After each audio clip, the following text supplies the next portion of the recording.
I figured that it would only be fitting that my first lesson plan I post online is the first one that I learned in grade school, which is essentially, it's called Ordinary Extraordinary. This is a photograph titled Hydrangea, shot in 1907 by Baron de Meyer, a French photographer who was really known for his celebrity portraiture. He actually became the first fashion photographer for Vogue magazine.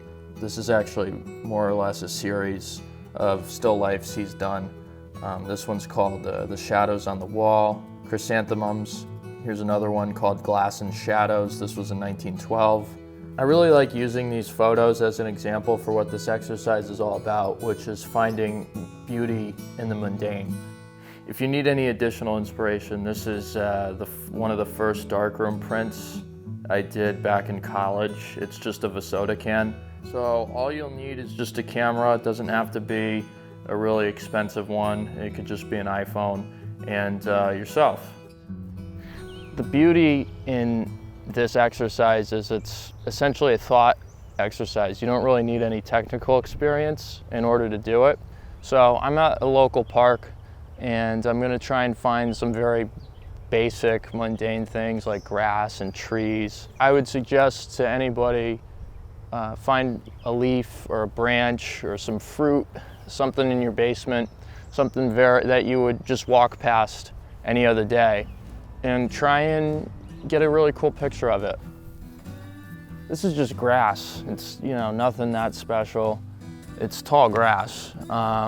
And I think that any passerby would just kind of walk right past this. It's kind of interesting the way it's curling right now and the way the light's hitting it.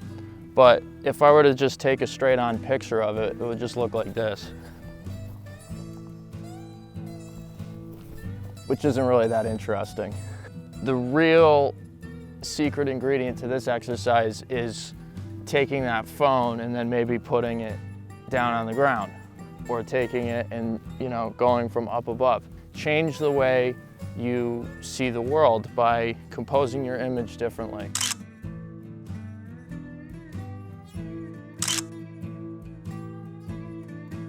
I came upon this piece of log right here, just a log, but take some cool pictures of that too, and continue our assignment like that.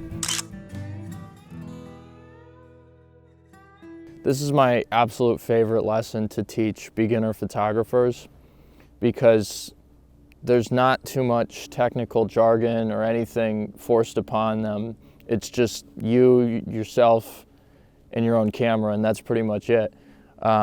So you don't have to actively think about elements of composition or lighting or any of the technical stuff like shutter speed, ISO, and aperture. It's really just about your own creative spirit. What I see here is some really nice visual rhythm with the springs. The springs keep, I don't know if you can see them, but they keep going in kind of a line. So I'm going to take some pictures of that.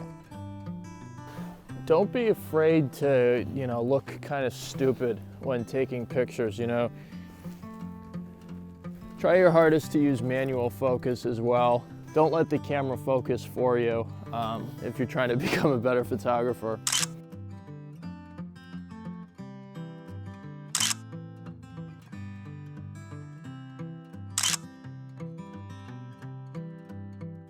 And so if you're able to create really great art from the mundane, from a piece of fruit or a leaf or a bark on a tree or a log, you know, and get really great pictures from that. When you're given the opportunity to go out and have all of this equipment and great lights and go to some great location and stuff like that, if you can create amazing pictures from the ordinary, then filming and taking pictures of the extraordinary should be a breeze.